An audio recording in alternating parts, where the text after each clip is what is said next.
Hi, everybody who's hopping on right now. Glad you're joining us. We'll give you a couple minutes and let everybody else hop on, and we'll get, or not even a couple minutes, a couple seconds. We've got a lot being presented today. All right. Great. It looks like a good time to start. Good afternoon, everyone, and welcome to the 2020 Harmony webinar series. My name is Christy Weeks, and I am the Digital Media Manager for Harmony Foundation. Today's presentation, Creative Flexibility, Integrating Acceptance and Commitment Therapy and Music Therapy in Dual Diagnosis Treatment, is presented by Brad Metzler and Hannah Bronson with Jade Recovery. Let's see if I can get my slides to work today. For those of you who are new to Harmony Foundation, we are on a 43-acre campus in the Rocky Mountain National Park, just outside of Estes Park, Colorado. We offer a comprehensive treatment for adults and their family members. We believe that long-term recovery from alcohol and other drugs is possible.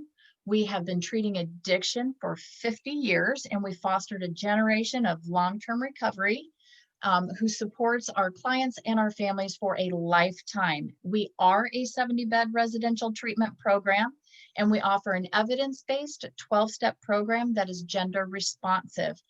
To learn more about Harmony Foundation, we invite you to visit us at www.harmonyfoundationinc.com, or you can contact our admissions staff at the number provided on the slide. Just to go through a few housekeeping items today, there will be an online evaluation at the end of the webinar. For those of you who have been with me in the past, it is a different evaluation, so please keep your eyes, I'm using a different format, so please keep your eyes peeled shortly after. And if there is a problem, you don't see an evaluation, please let me know. I want to make sure I get that to you, but you know, I got to try the new handy dandy Zoom survey. So keep an eye open for that. We will be sending you a certificate by email. If you do not receive that certificate by end of day on Friday, please let me know. My email is up on the screen, cweeks@harmonyfoundationinc.com, and I will be sure to take a look at that. I wanted to let you know that we do record all of these webinars. In order to be eligible for the NADAC CEU, you must be involved in this webinar for 45 minutes, and we do use a system that tracks how long you are engaged. If for some reason, if you have to jump off at before the 45 minutes, I can provide an attendance certificate in lieu of the CEU. We will be answering questions throughout this presentation. I'll be keeping an eye on the chat box. So if you have a question, type it in there and we'll get that answered just as quickly as possible. And so I'm very fortunate at this time to be able to thank Jade Recovery for their partnership with us. They have been an amazing resource. If you would like to learn more about Jade Recovery, please visit their website at jaderecovery.com. And with that being said, I would like to introduce our presenters today.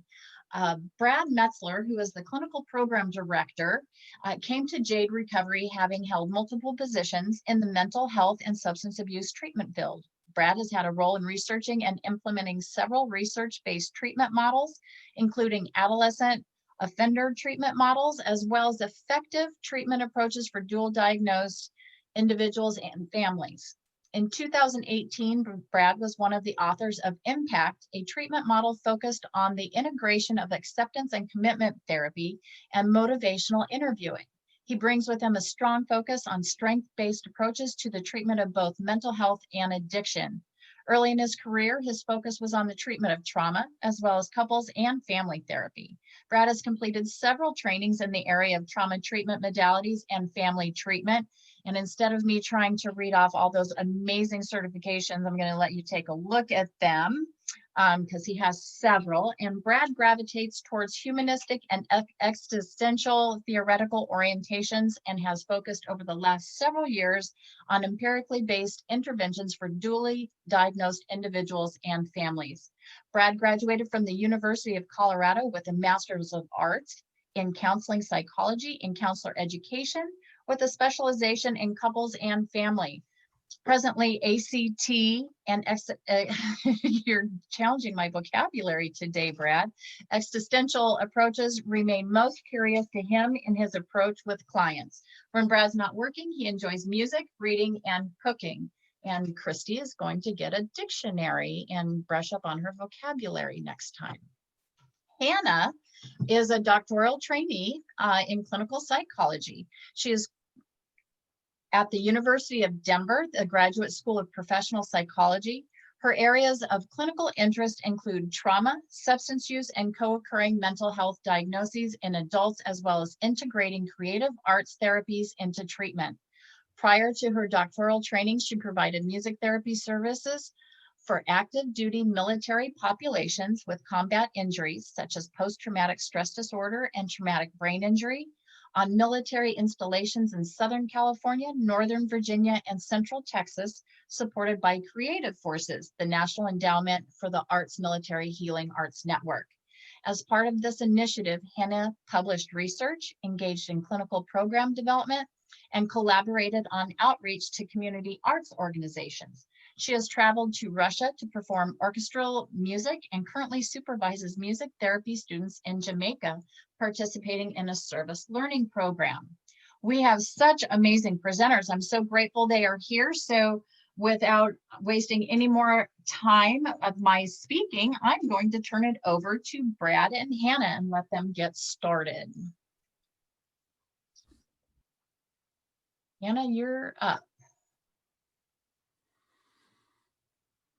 Yay, it works. Thank you so much, Christy, for the awesome introduction, and to Harmony Foundation for having us here today. I know Brad and I are really passionate about this topic and are excited to share it with you. So thanks everyone for tuning in, and please again feel free to ask questions throughout. We would love for this to feel engaging and hopefully also a good break in the middle of your probably long work day. So we will jump right in and start out with some experiential meditation. We're going to be talking about the combination of acceptance and commitment therapy and music therapy. And this is one of the ways that we utilize this with our clients, and would love to share this with you. So wherever you're at, go ahead and get into a comfortable position.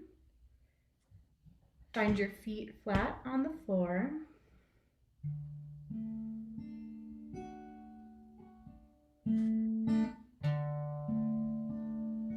Find your body starting to sink deeply.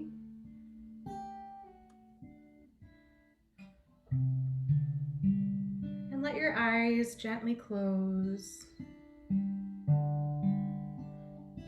or fix them on a point in front of you.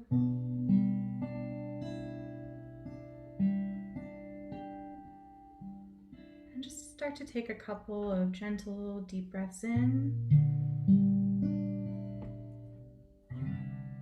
And let it out on an exhale.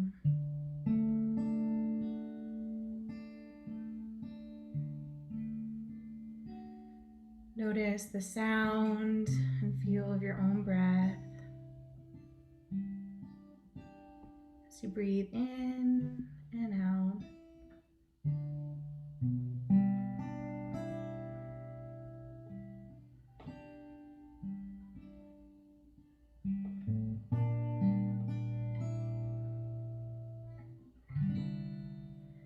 Now I'd like to have you imagine that you're standing by the bank of a gently flowing stream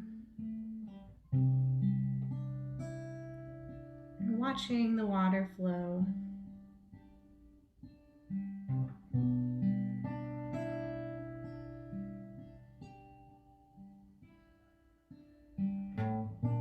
Imagine feeling the ground beneath you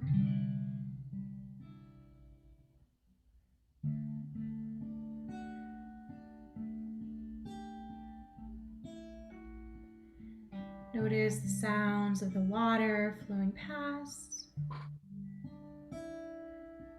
the way the stream looks as you watch it.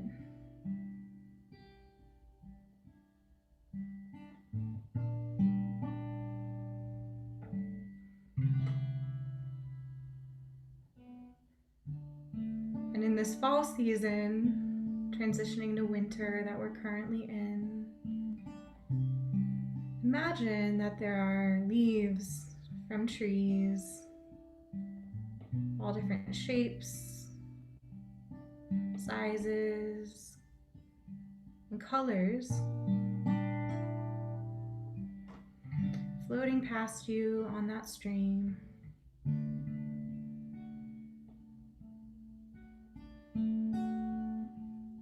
And you're just watching these leaves float by. And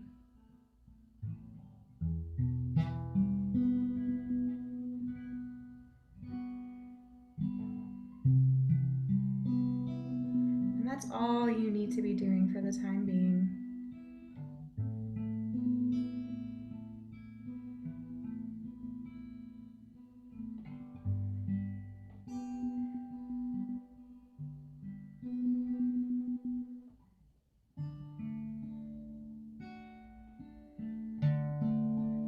Now start to become aware of your thoughts,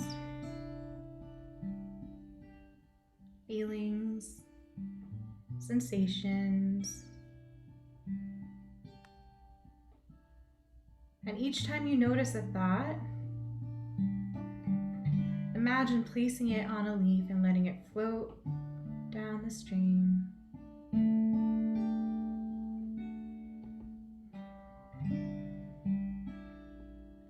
Do this regardless of whether these thoughts are positive or negative,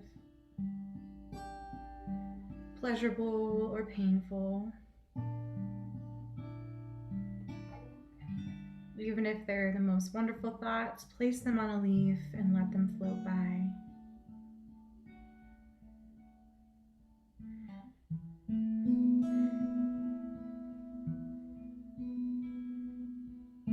And if your thoughts stop, just watch the stream. Sooner or later, they should start up again.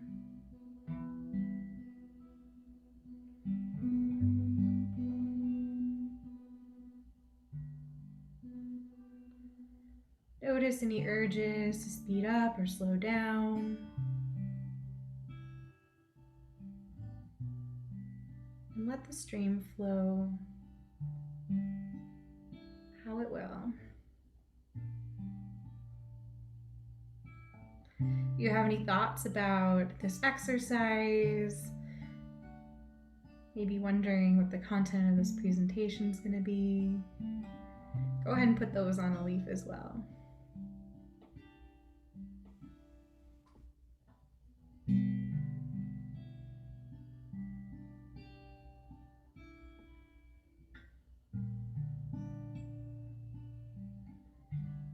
And you're just observing each experience and placing it on a leaf.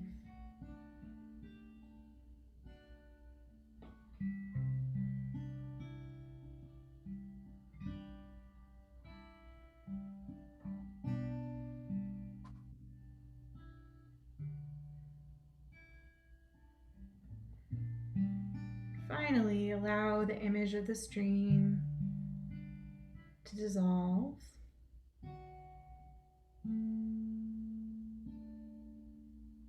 Slowly bringing your attention back to the present moment, maybe wherever you are. And whenever you're ready, go ahead and open your eyes and join us back in the present.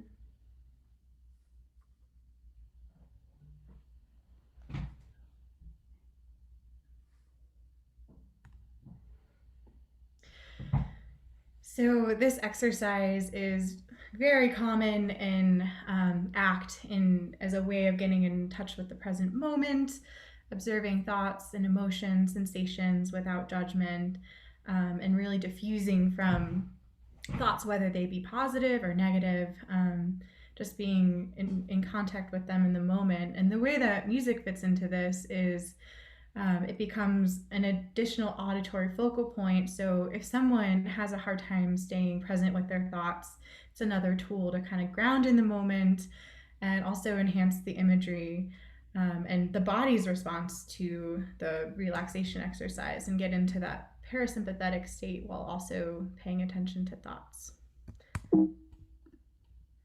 So our objectives for today, won't spend too much time here.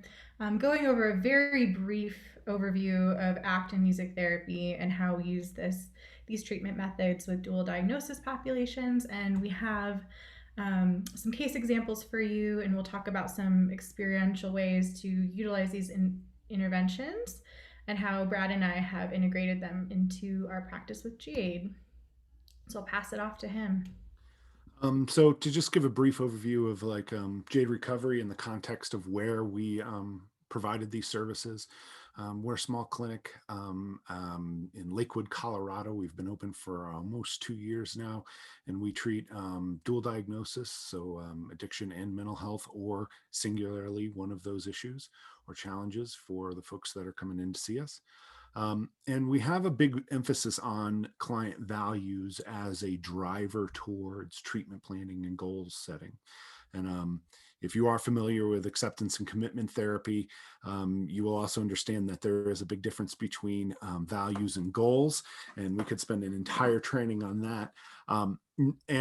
Both Hannah and I will give a brief overview of acceptance and commitment therapy, as well as music therapy. But we highly encourage individuals to dive deep into those areas if they want more additional information about them, and that we would do an extreme disservice to try and encapsulate the complexities of these theoretical models and just how important they are to serving the populations that we all serve in just this limited amount of time. But acceptance and commitment therapy is based on relational frame theory and cognitive behavioral therapy. It's sometimes referred to as third wave CBT, primarily developed by Dr. Steve Hayes, Kirk Stroessel, and Kelly Wilson. Although there are many individuals that collaborate outside of those three individuals to carry what acceptance and commitment therapy is even today. One of the largest distinctions between what we say is traditional CBT and acceptance and commitment therapy is the concept of thinking errors. The idea that we can't necessarily control our thoughts in acceptance and commitment therapy. If I say, don't think about pink elephants, immediately, usually the first thing that comes in your mind is pink elephants, and that the mind is not always a great truth teller, that we can't always control what's going on in our minds. And sometimes by challenging, quote unquote, those thoughts, they only provide to make them stronger. There's a metaphor of dropping the rope or trying to be, engaged in the present moment to where you are, and then taking steps towards the values that we have in our life. Some of the common interventions that are used in acceptance and commitment therapy focus on clarifying values. Many times individuals that come into treatment are given a values card sort, and these are done with the client to clarify what their values are, and then we look at those values and how they kind of parallel the client's desire towards whatever it is that they are working on.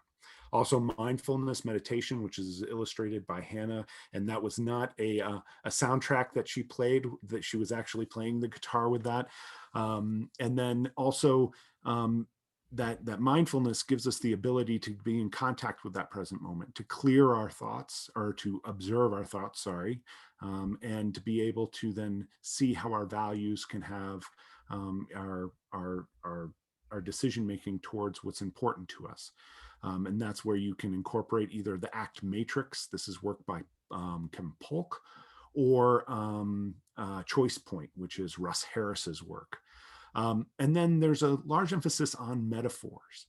And the metaphors provide the ability for clients to personalize the experience with some of the concepts within acceptance and commitment therapy.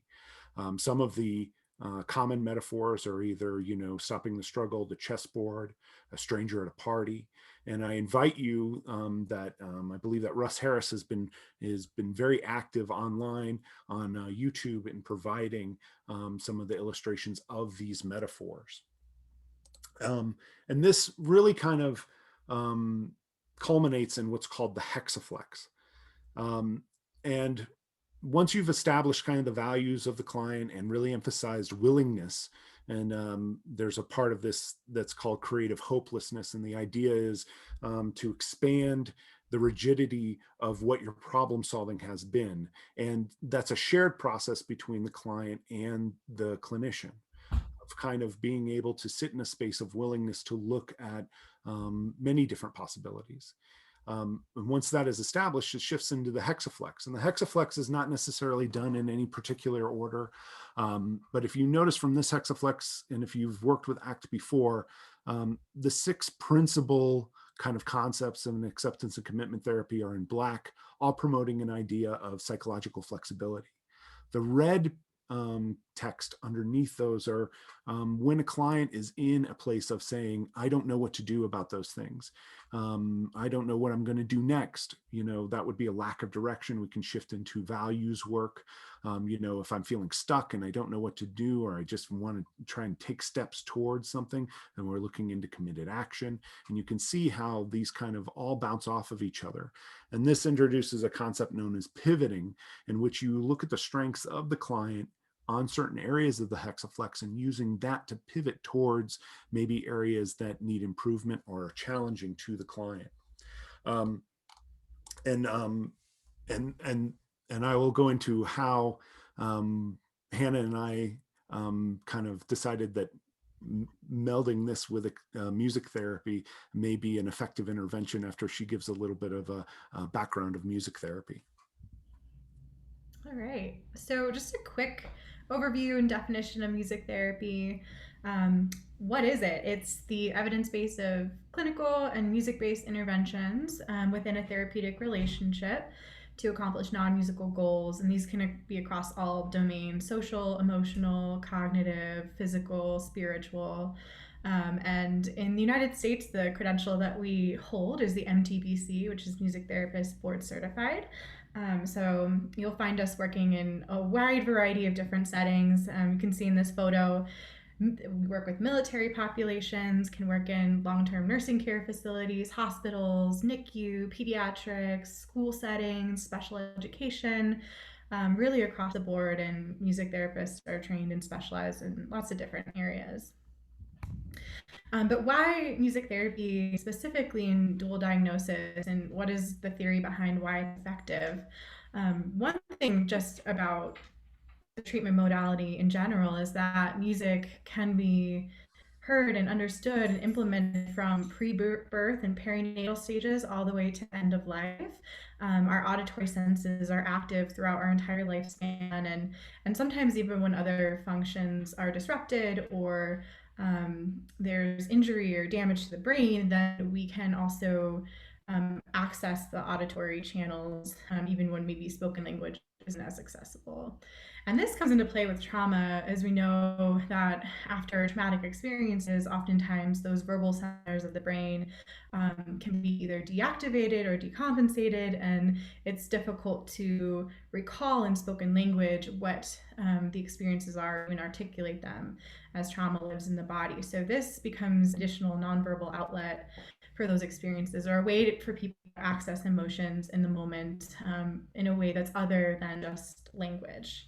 And I love this image to the side here that really shows how multiple neural networks in our brain are activated when music listening or playing music. And this is really powerful as it creates communication across hemispheres. We can really use that in a therapeutic manner to help people access functions that may be disrupted, whether that's cognition, emotion regulation, pain management, really all different kinds of things, movement. And that also music has a really strong effect on our physiological state. So Some of you might have experienced during our initial experiential meditation at the start of this presentation, maybe a reduction in heart rate, maybe some relaxation in your muscles, a lowered blood pressure, changes in your respiration rate. And these can be conscious if you're, focusing on slowing down your breath, but it also can be an effect and a response from the music itself.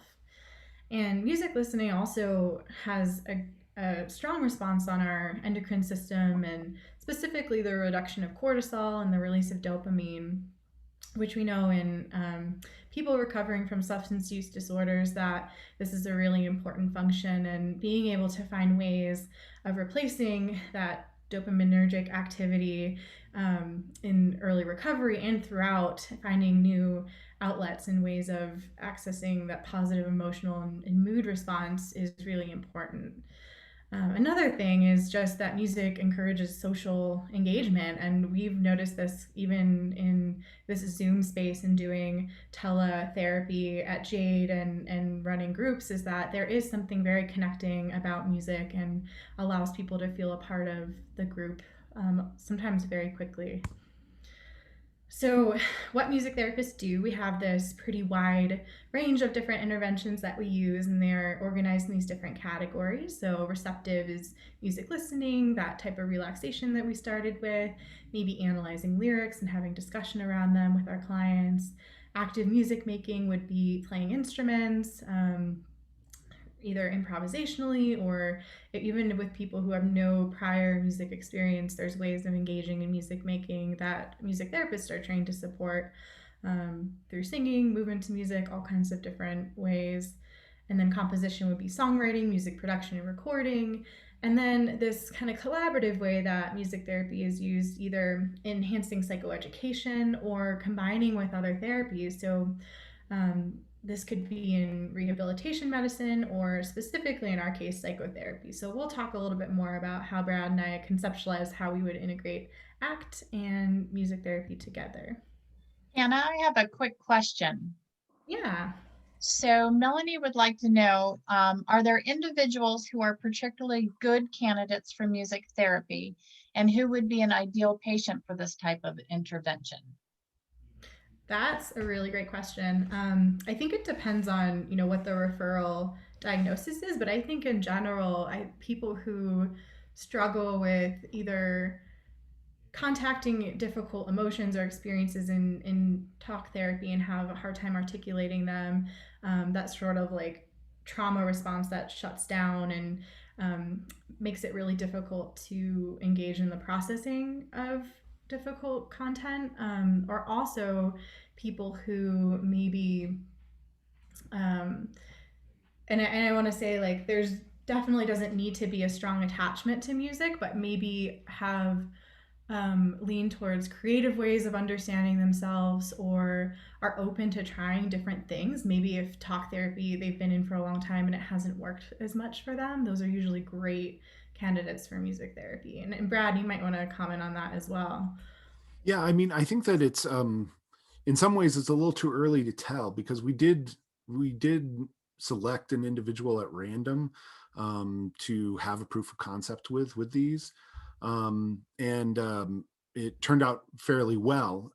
But I think that we could still be very surprised on what we kind of assume would be a good person that was drawn to this, and what may be somebody that is particularly effective with. I think that there could be a lot of different implications, but I think it's a great question. I think that it's a question that we need to continue to kind of research as we kind of apply this integrative approach, which kind of leads into our next concept. So why integrate these two things? And I can tell you that typically when we're doing this presentation, we have a lot of audio and visual cues, and we're somewhat limited due to the capacity of where we are in order to provide the same visual cues. But there's a common intervention in trauma therapy where you're talking about trauma or difficult thoughts being a ball in a pool, and that you're trying to push this ball underwater. And some years ago, when I was working with integrating acceptance and commitment therapy and motivational interviewing, I utilized this metaphor using a large bucket of water and ping pong balls. And we would talk about what was maybe some difficult thoughts or feelings that the client was having. And we'd continue to add them to this bucket. And they would continue to try and hold them under the water until inevitably it was uncontainable and all the balls would float to the surface. This gave a great illustration of a couple of different acceptance and commitment therapy concepts, both of kind of externalization as well as acceptance, as well as control versus acceptance dynamics. But it also stayed incredibly well with the clients that I did the intervention with. And what it kind of shown to me was that people took these metaphors, and when they were able to kind of translate them into an experiential process, it kind of deepened the meaning for them.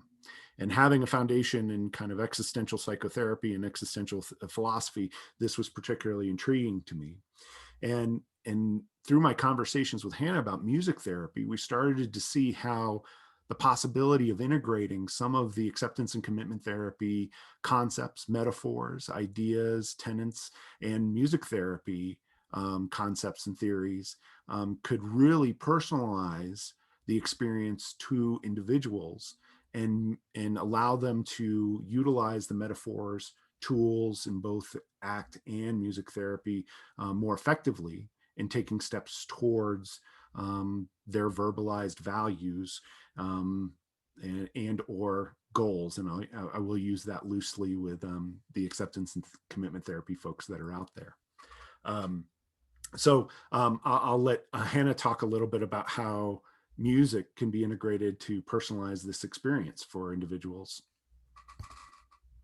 Yeah, so the philosophy underlying ACT is functional contextualism, and specifically relational frame theory, which we won't get into depth here too much, but thinking about music and how it relates to that and behaviorism in general, Brad and I started talking about the language of music, and oftentimes people will describe music as a universal language, which, depending on what part of the world you're from, at least the context and the culture that you grow up in, there are some similarities between musical language, and these can be harmony, melody, rhythm, maybe the instrumentation being used, the type of texture of the music, and these things can evoke specific emotions or responses, and oftentimes they're become very ingrained in us from a very young age. And so I'm going to demonstrate really quick on my guitar what this sounds like. So there's two major categories of harmonic chords or harmony that we use in our Western music, and the two types of chords are major and minor. So I'm going to play a few major chords, and you can kind of think in your mind a word or an emotion that you would associate with what you're hearing. So it sounds like this.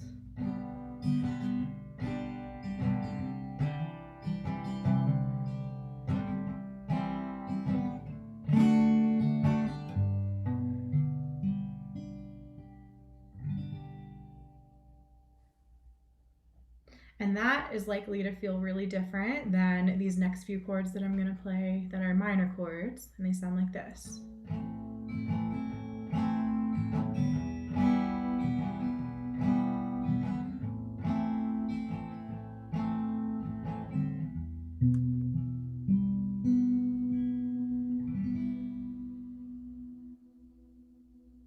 So as you compare those two sounds and maybe the two contrasting emotions that might get associated with them, it's likely that the first few maybe evoked feelings of contentment, happiness, just overall positive emotions. And then the second ones usually have more of a melancholy, sadness, perspective or context to what you're hearing.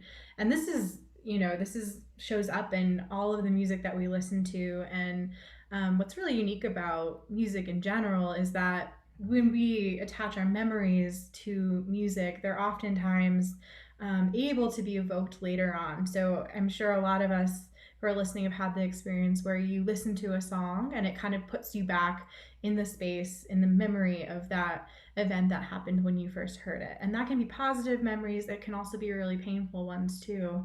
And ACT believes and teaches that there's no unlearning of our experiences, that they're additive throughout our life and they can be transformed. However, we can't necessarily get rid of them. Brad mentioned that earlier.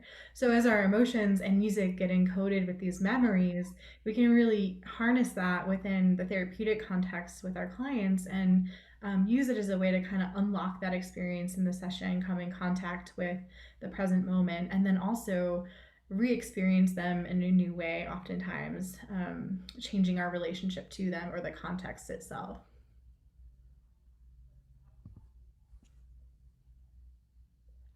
And this image that I really love, I think also demonstrates what's happening when we listen to music and the associations that we have with it. This is from the Big Book of Act Metaphors, and I love this because it's sort of talking about how in order to be in the present moment and to kind of diffuse from our thoughts and our experiences that come up, being aware of everything that's going on. When we're hearing music, there's the most basic objective experience that is sound and vibration and maybe how it feels in our body.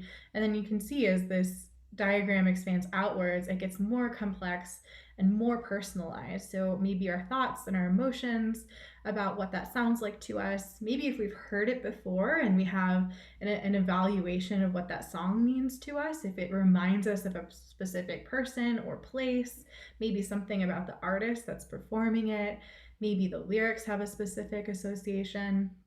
And then who we are as people, our context that can include family, culture, personality, just all of these different complicated variables that impact our experience. And this is why I think it's so important to emphasize that it's so personal. Music listening is so personalized, and we are very curious about what the music means to our client without assuming that they may be bringing in a song that's really sad and have it evoke feelings of love and belonging and contentment, which don't really make sense, but to that person it makes complete sense. So there's a lot of importance about being curious about what these songs mean for our clients.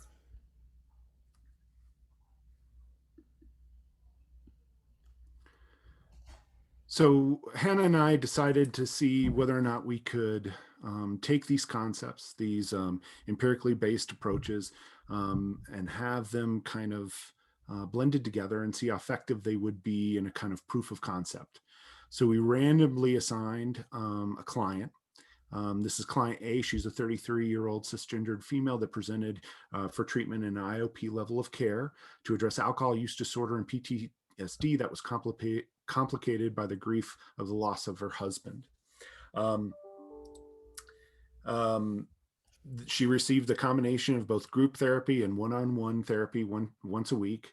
And the client described that she would use alcohol many times as a coping strategy in response to unresolved trauma, and wanted to process her loss and also to reduce alcohol consumption. The client also has a 3-year-old daughter and is a single parent who recently moved back to her hometown and is currently unemployed and lives independently with her daughter near her family of origin. She also strongly identified with her values in the military. Now, there was one unique factor about that, and that is that Hannah has a significant amount of experience working with military families. And that may have been one confounding variable, but I believe that when we get into her statements, you'll see just how effective the treatment modality was. Right. So when I began working with this client, she really felt overwhelmed with her experience of grief, and it sort of prevented her from moving forward in the areas of life that she found really meaningful, being a mom, being close to family, um, being able to engage in creative modalities and acts of service in her community.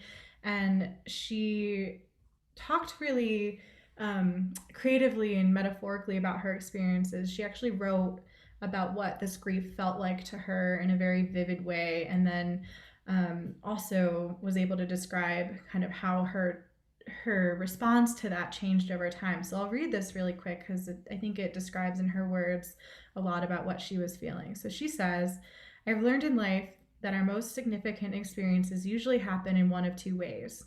The first is a crash, an instant, a crunch of metal on the asphalt, shattered glass scattered about a wreckage, pieces so sharp to the touch that pain and blood is inevitable.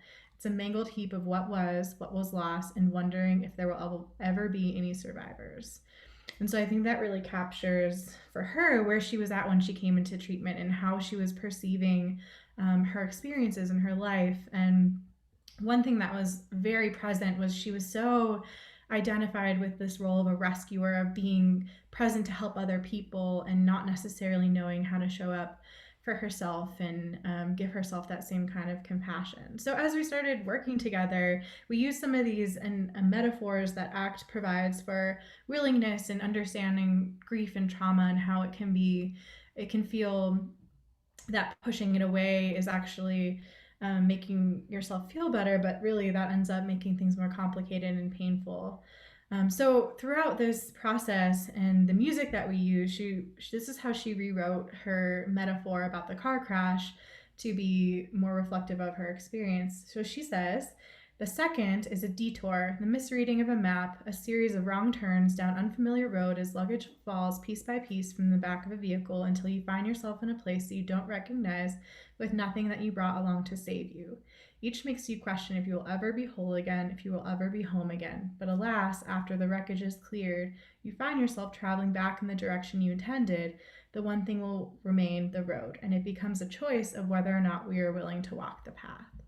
So as she was able to come in contact with grief and experience it and not feel overwhelmed by it, and connect it to kind of her personal experiences with music that allows her to connect to these parts of herself, she let go of this control over herself, over other people, and was able to move forward. So what we did with the music was she would bring in a song every session. We would listen to it together with the lyrics and the music, and have whatever came up be part of the process. And this was very organic in a way, but also directed towards accessing all of these parts of the hexaflex, and help me just guiding her towards understanding what her values were, and then how she could use those to experience all of these other parts of psychological flexibility and help her move forward. So we ended up coming up with a song for every part of the hexaflex that she's able to listen to on her own too, and remember the association of what we talked about in treatment. And these are some of the song lyrics that she identified with as being part of this whole process for her. And you can see some of the lyrics talk about emotions. They talk about, coming into contact with really difficult things and accepting them, and also moving forward and towards what she wants in life. There's a lot of imagery of cars, a lot of imagery about home, and understanding sorrow and grief, and that being a part of the human experience.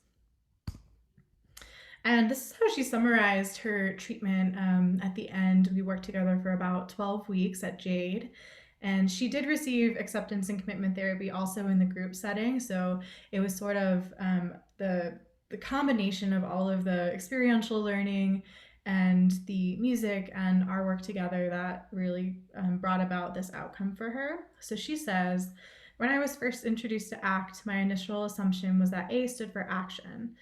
That is what many of us have been taught, to act and fix. Act and fix. I was almost relieved to learn the A is for acceptance, to recognize, to validate, to simply be, if only for a moment. I suppose this model of therapy has really taught me that it is not only acceptable, but imperative to sit and listen. And according to therapy model stereotypes in my mind, just listening, just accepting was counterproductive. How very apropos that music was introduced as part of the ACT model in my therapy. One does not simply listen to music, it is experienced. One does not simply experience therapy, it is lived. I was in awe of how my music selections were not only a reflection of my mood, my state of mind, my heart, but actually mirrored the progression of my recovery. I did not simply listen to the melodies, the harmonies, the pitches, the crescendos, the decrescendos, the pulse of the song. I was them. And I'll add to that, something really interesting was that the first session we had, she played the song that was played at her husband's funeral, and the last session we had, she played the song from their wedding. So there's meaning that you can assume from that, but for her, it felt very cyclical of where her process was. And I can speak from my own personal experience, from several years ago when ACT was first introduced to me. I kind of just saw it as cognitive behavioral therapy with um, mindfulness, and I kind of dismissed it. And as I got more into ACT and did more trainings, and several years after that, when I was introduced to Dr. Chad Emmerich and did some of his trainings, I understood that there was a lot more complexity to acceptance and commitment therapy, especially where it resonated with relational frame theory and how it kind of dovetailed into some existential therapy. And I was really taken aback by this client's statement and testimonial, and her kind of deep understanding of some very complex concepts within acceptance and commitment therapy. And that's what kind of really was shocking to me during this experience with working with Hannah, with working with the client, and being able to say, hey, there's a good possibility that this approach can be very informative and helpful to clients that are struggling with either mental illness or substance abuse.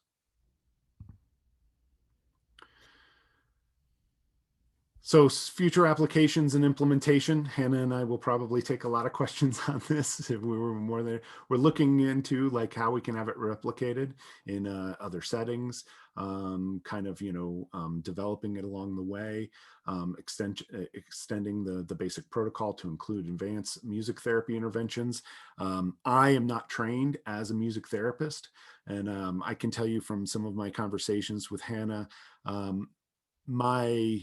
my initial beliefs of what music therapy was and what I have grown to have more understanding of, and I won't say that I have a great conceptualization of it, has grown deeply over the time I'm working with her on this project. Just basic understandings of major and minor chords, I think, is important in being able to kind of conceptualize some of these topics with the clients. And then, continuing to try and develop, empirically based process, not just in manuals and procedures, but that is a always evolving kind of form. And if you are a part of the ACT community, it's very accepting of other individuals and ideas, and improving and continuing to kind of buttress this theoretical concept and how it can be applied to populations that we all serve. Yeah, and I'll say too, just about like this whole process and what I've learned from it is kind of just being open to letting it evolve with the client and using the philosophy and the interventions outlined by ACT, but really letting this process um, kind of be guided by the person and the needs that they have rather than just using specific manuals or protocols. I think we really like to emphasize the flexibility within this approach, and it's also taught me just as a clinician to really lean into that with clients. So I'm really grateful for this experience. We also have some references for you. We definitely recommend checking out the American Music Therapy Association website if you have more interest in music therapy, and then the Association of Contextual Behavioral Science, which has a lot of great resources for ACT and very useful ways of integrating it into your practice. And here's our contact information, and we'd love to take any questions you might have. Perfect. Wow. Thank you, Hannah and Brad. Such great information. while we're kind of typing in some questions, hopefully we're typing in some questions, I'm going to just remind you that yes, these webinars are recorded. They will be on the website. The survey comes today. Please also take a look and see if there are any suggestions for topics that you would like to see. We do take a look at those, and I'm trying to find people to fill those slots. So let's see where we are on the questions. There's Brad and Hannah's information. Again, if you would like to get a hold of them for further questions, you can reach them at those email addresses, or you may call the Jade Recovery Admission Line for more information on Jade Recovery. Right now, it is looking like, oh, I do have a question. Number one, let's see, I can get you a copy of the breakdown slides. Please, I will write that one down, but if you could email me and let me know if by chance I happen to miss you, I'll send those out. Melanie has asked, for clinicians who are not trained in music therapy, are there certain ways we might be able to associate techniques into practice that could be beneficial for clients? This would probably vary by client, but I see music as a means to meet the client, perhaps better understand the client's feelings and be a bridge to empowerment. Yes, I'll answer that, Melanie. I definitely agree, and I really love when clinicians are open to, who are not music therapists, are open to letting the clients bring this into the therapy. I think, while not like choosing specific music therapy interventions or calling it that, there are definitely ways to be curious about what clients' music means to them and encouraging them to share it. Maybe even listening to it with them in the room can be a really powerful experience, and definitely understanding the client better. I know we have a client at Jade who describes this at a different treatment facility, where he would go and sit in session and not be able to say anything, and eventually just started showing up with a song every week and creating a playlist, and that was really the bridge for him to being able to open up. Nice, thank you. Let me kind of gaze through here again, see if I got everybody. Bruce, contact information is up on the screen. Please let me know if you need anything other than that. Brad and Hannah, I can't thank you enough for such an amazing webinar. We really appreciate you taking the time out of your day to share this with us. To everybody who joined us, I can't tell you how grateful I am for all of you and the continued support you have for the Harmony webinar series. Keep an eye out. Information on our next webinar should be out in the next week or so. Again, we thank you. We hope you'll join us next month, and I wish everybody a very happy, safe, and wonderful week and Thanksgiving. Thank you.